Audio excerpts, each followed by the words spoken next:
නාමල් රාජපක්ෂ කියන්නේ යුද්ධ ජයග්‍රහණය කරපු නායකයෙක්ගේ තාත්තා.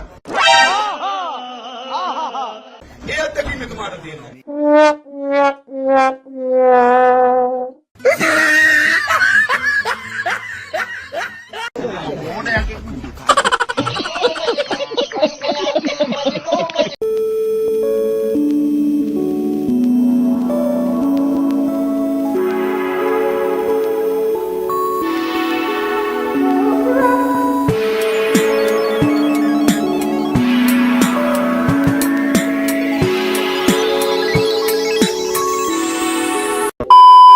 මහත සත්ත පහක්වත් හොරකම් කළා නැද්ද? අපිට හොරකම් කරන්න අවශ්‍යතාවයක් නැහැ. හොරකම් කරන්න අවශ්‍යතාවයක් නැහැ. ඇත්ත යකෝ. අම්මගේ රෙද්ද. මොකද්ද මේ ඔබතුමාලා කියන විග්‍රහය? මොකද්ද? ඇයි ආර්ථික බෙදලා තියෙන්නේ? මොකද්ද ඔය විග්‍රහය? මම දැන් ඔබතුමා ඔය ප්‍රශ්නෙට දීර්ඝ උත්තරයක් හම්බ වෙනවා අපේ ආර්ථික විශ්ලේෂක බඳුළු ගුණවර්ධන මහත්තයාගෙන් ප්‍රශ්න අහුවනවා. ඔබතුමාට පුළුල් විග්‍රහයක් ගන්න පුළුවන් බඳුළු ගුණවර්ධන මහත්මයාගෙන් ඇහුවොත්. ආර්ථිකයේ සම්බන්ධව බඳුළු ගුණවර්ධන මහත්මයා එයි. නෑ මම ඔබතුමාගේ විග්‍රහය කියන්නේ. මගේ විග්‍රහය මම මගේ විග්‍රහය දැන් ලැබුණානේ. A few moments later. Mahinda Rajapaksa සතුව විදේශ බැංකුවල තියෙනවා ඇමරිකානු ඩොලර් බිලියන 10ක්. ඇමරිකානු ඩොලර් බිලියන 10ක් කියන්නේ ලංකාවේ රුපියල් බිලියන 2466. මේ සල්ලි ටික තියන්නේ මොන කන්ටේනර් වල? කොච්චර ඉඩ ප්‍රමාණයක් ඕනද? මේ සල්ලි ප්‍රමාණය ගනින්න ගියොත් ගනින්නේ කොහොමද? නාමල් රාජපක්ෂ මන්ත්‍රීතුමා විවාහ වෙලා දරුවෝ ලැබිලා ඒ දරුවන්ගේ දරුවෝ දිගටම ගන්නත් මේ සල්ලි ප්‍රමාණය ගැනලා ඉවර කරන්නේ නැහැ. ඔබතුමාට පුළුල් විග්‍රහයක් ගන්න පුළුවන් බඳුළු ගුණවර්ධන මහත්මයාගෙන් ඇහුවොත්. මේ ජනතාවට බෝලේ පාස් කරේ නැහැ. බොරු කියන්නේ පව. හැමතිස්සෙම නිකන් බෝලේ පාස් කරයි කියලා කියන්නේ මොකද්ද? බෝලයක් කොහෙද? මට බෝලයක් ඇත්තෙත් නැහැ. බෝලයක් ඇත්තෙත් නැහැ.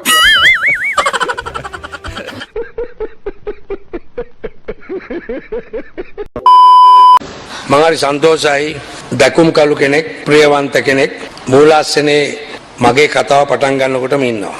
කලක් තිස්සේ හිතක් පතුලේ පිපිරන්වන් මලක් සැලුනේ. A few years later. අල්ලස් කොමිසම විසින් හිටපු අමාත්‍ය මර්වින් සිල්වා මහතාට කොළඹ මහාධිකරණයේ හමුවේ අද අධිචෝදනා බහර දුන්නා. මේ අතර හිටපු ඇමතනි චන්ද්‍රානි බණ්ඩාර මහත්මියට එරෙහිවද අල්ලස් කොමිසම කොළඹ මහාධිකරණයේ හමුවේ අධිචෝදනා බහර දී තිබෙනවා.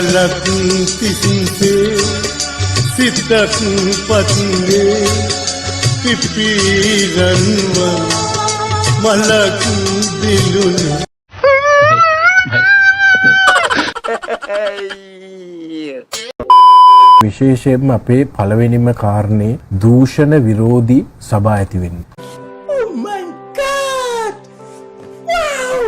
ඒ වගේම සිස්ටම් නිර්මාණය කිරීම. ඡන්දෙට දවස් දෙක තුනකට කලින් තිස්ස කුට්ටිආරච්චි මහත්මයා කිව්වේ අපි ඒක බලලෙමු. සමහර පළාත් පාලන මන්ත්‍රීවරු හිතවතුන් සමග පාරක් කරාම කීයක් රුපියල් 5000ක් 10000ක් කොන්ත්‍රාත් කරුවත් එක්ක එකතු වුණාම ලාභයක් ගත්තා. ඒ රුපියල් 5000 10000 ලාභ අරගෙන දරුවට කිරිපිටි පිටට ගෙනිච්චේ නෑ. නැවත ගමේ වෙච්ච මල ගෙදරට මගුල් ගෙදරට ඒ රුපියල් 5000 10000 අරගෙන ගියා. ගිහලා පුජ්‍යලේ ගොඩ නැගුණා. ඊළඟ ඡන්දෙදි ඡන්දිල්ලලා එන්න පුළුවන් විදියට මහින්ද මහත්තයා දීපු සංවර්ධන වැඩවලින් ගොඩ නැගුණා.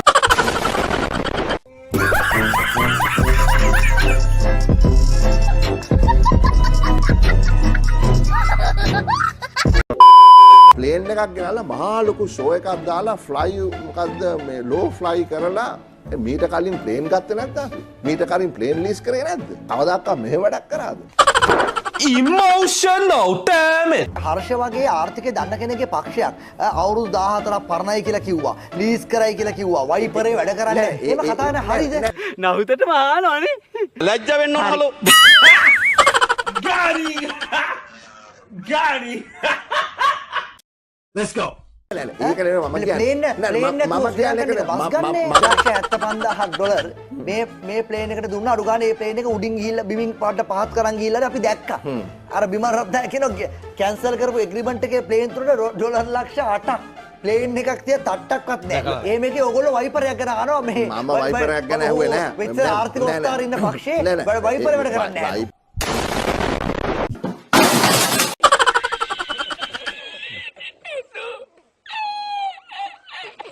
වතුර මගින් ස්ප්‍රේ කරලා ඒක පිළිගන්න එක. අන්න ඒක ස්ප්‍රේ කරනකොට මම දැක්කා ඒකේ වයිපර් එක වැඩ කරන්නේත් නැහැ. වතුර මගින් ස්ප්‍රේ කරලා ඒක පිළිගන්න එක. අන්න ඒක ස්ප්‍රේ කරනකොට මම දැක්කා ඒකේ වයිපර් එක වැඩ කරන්නේත් නැහැ.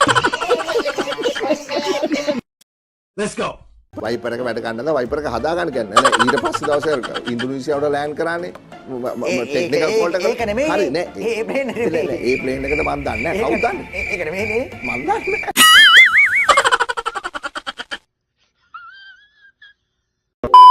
පාර්ලිමේන්තුවේදී නලින් බණ්ඩාර මන්ත්‍රීවරයා කියපු කතාව මතකද? අලුතෙන් ආපු ප්ලේන් එකේ වයිපරයක් වැඩ කරන්නේ නැහැලු. හරිද? අන්න ඒක ස්ප්‍රේ කරනකොට මම දැක්කා ඒකේ වයිපර් එක වැඩ කරන්නේත් නෑ. ඇත්තටම මේ උන්නැහෙගේ දැනුම අති විශිෂ්ටයි. ශ්‍රී ලංකන් ගුවන් සේවයේ ප්‍රධාන ඉංජිනේරු තනතුරට පත් කරගන්න බැරිද දන්නේ නෑ නේද?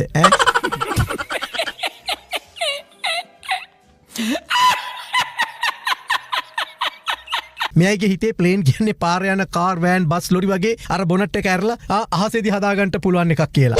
ඕකේ බොනට් අරින්න බෑ අහසේදී. හරිය. ප්ලේන් වල එක ඔප්ෂන් එකක් ෆේල් වුණොත් තව ඔප්ෂන් එකක් තියෙනවා. එන්ජින් දෙකක් තියෙන්නේ ඒකයි. වයිපරේ වැඩ කරන්නේ ඔය මේ කොක්පිට් එකේ කැප්ටන්ගේ පැත්තේ ෆස්ට් ඔෆිසර්ගේ පැත්තේ යට තියෙනවා පොඩි බොත්තම් සහ කරකවන්න පුළුවන් ස්විච් එකක්. හරිද?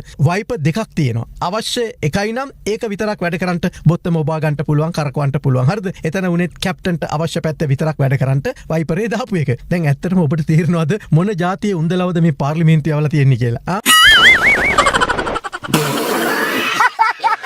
මීට වැඩිය හොඳයි.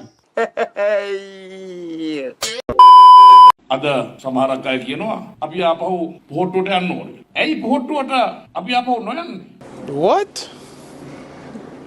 Bro, what are you talking about, man?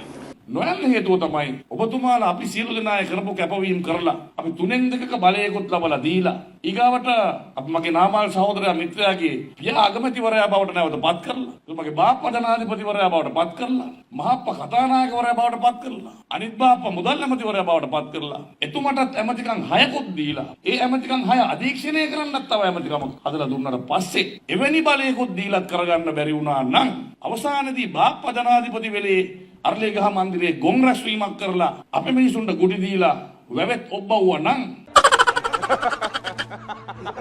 අපි අතර හිටපු අහිංසකම മന്ത്രിවරයා අතුකෝරළ මන්තුමා ඒ මිනිහවත් මරාගත්ත නම් තව අපේ පාක්ෂිකයෝ 6 දෙනෙක් එක්ක වැවේ කිල්ලලා දැන් මේ පාරක් දිනවල මොකක්ද අපි කරන්න බලාපොරොත්තු ආපහු වැවේ නාන්න ඒක කරන්න බෑ